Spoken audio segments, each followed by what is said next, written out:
So student अब बात करते हैं कीट परागण के बारे में। तो स्टूडेंट कीट परागण को अपन एंटोमोफिली भी बोलते हैं।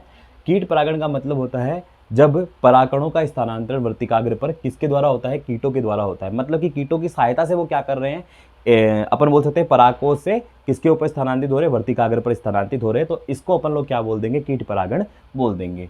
कीट परागण जो होता है वो ज्यादातर किसके द्वारा होता है, तो कीट परागण में भी कौन से कीट ज्यादातर परागण की प्रक्रिया में भाग लेते हैं, तो आपकी जो बटरफ्लाइज होती है और साथ ही साथ मधुमक्खियां।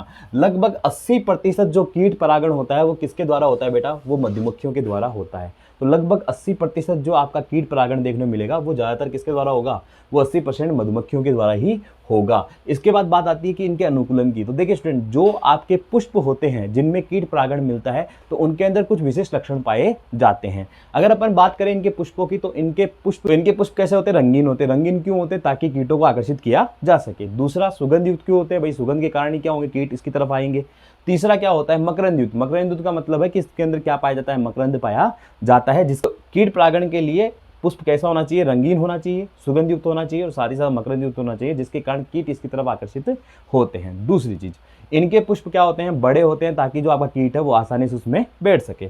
तीसरा होता है इनके परागकण क्या होते हैं, चिपचिपे होते हैं। और चिपचिपे होने के कारण क्या होता है, इनके परागकण जो होते हैं वो किसके ऊपर चिपक जाएंगे, उस जो कीट है उसके शरीर के ऊपर चिपक जाएंगे। और उसके बाद वो जैसे ही दूसरे पुष्प पर जाके बैठेगा, वहां पर क्या हो जाएगा, वहां पर ये जो परागकण है उसके ऊपर स्थानांतरित हो जाएंगे, जिससे कि आपका पर परागण की प्रक्रिया संपन्न हो जाएगी। साथ ही साथ जो इनके वर्तिकाग्र होते हैं वो भी कैसे होते हैं, थोड़े चिकने होते हैं, जिसके कारण क्या होता है, जो परागण की प्रक्रिया है वो काफी अच्छी तरीके से संपन्न हो जाती है। अगर उदाहरण देखें अपन कीट परागण के अंदर, तो कीट परागित पुष्प पादप जो होते हैं वो कई सारे देखने को मिलते हैं अपन को।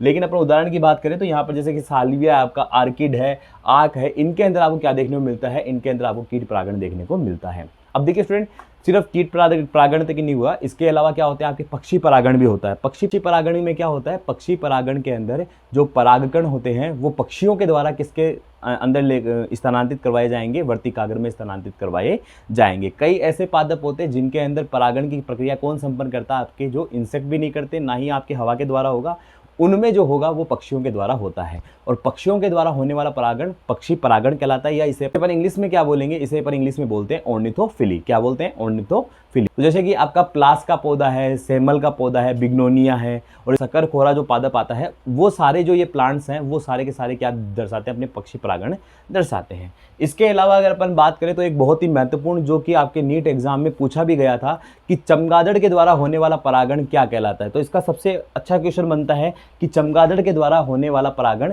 क्या कहलाता है। तो चमगादड़ के द्वारा होने वाले परागण को अपन लोग बोलते हैं चेरिप्टोफिली। क्या बोलते हैं स्टूडेंट, चेरिप्टोफिली। तो चेरिप्टोफिली क्या होते हैं, चेरिप्टोफिली जो है वो चमगादड़ के द्वारा होने वाला परागण होता है। तो यदि किसी पुष्प में जो पुष्प का जो वर्तिकाग्र है उसके ऊपर परागण किसकी सहायता से लाए जा रहे हैं, चमगादड़ की सहायता से लाए जा रहे हैं, तो इसको अपन क्या बोलते हैं, चेरिप्टोफिली। ये नीट के अंदर आया हुआ क्वेश्चन है, नीट वाले कहीं से भी क्वेश्चन उठा लेते हैं। तो नीट के अंदर आया हुआ क्वेश्चन था चेरिप्टोफिली क्या है, या अपन पूछ लेंगे कि भाई चमगादड़ के द्वारा होने वाला परागण क्या कहलाता है, तो उसके अपन बोलते हैं चेरिप्टोफिली। एग्जाम्पल में बात करें तो एग्जाम्पल के अंदर जैसे कदम्ब का पौधा है, कदम्ब है, कचनार है, तो इन सभी में क्या मिलता है आपको, इन सभी में आपको चेरिप्टोफिली देखने को मिलती है। इसके अलावा जो स्नैक्स होते हैं, सर्प होते हैं, उनके द्वारा भी होता है, घोंघों के द्वारा भी क्या होता है आपका, यहाँ पर परागण की प्रक्रिया संपन्न होती है। तो ये सारी जो बातें मैंने आपको बताई है ये किसके बारे में थी, परागण के बारे में थी। पर परागण की जो विधियां हैं उनके बारे में थी। इसमें अपन ने वायु परागण पढ़ लिया, जल परागण पढ़ लिया, कीट परागण पढ़ लिया, पक्षी परागण पढ़ लिया और साथ ही साथ अपन ने क्या पढ़ा, चमगादड़ परागण पढ़ा।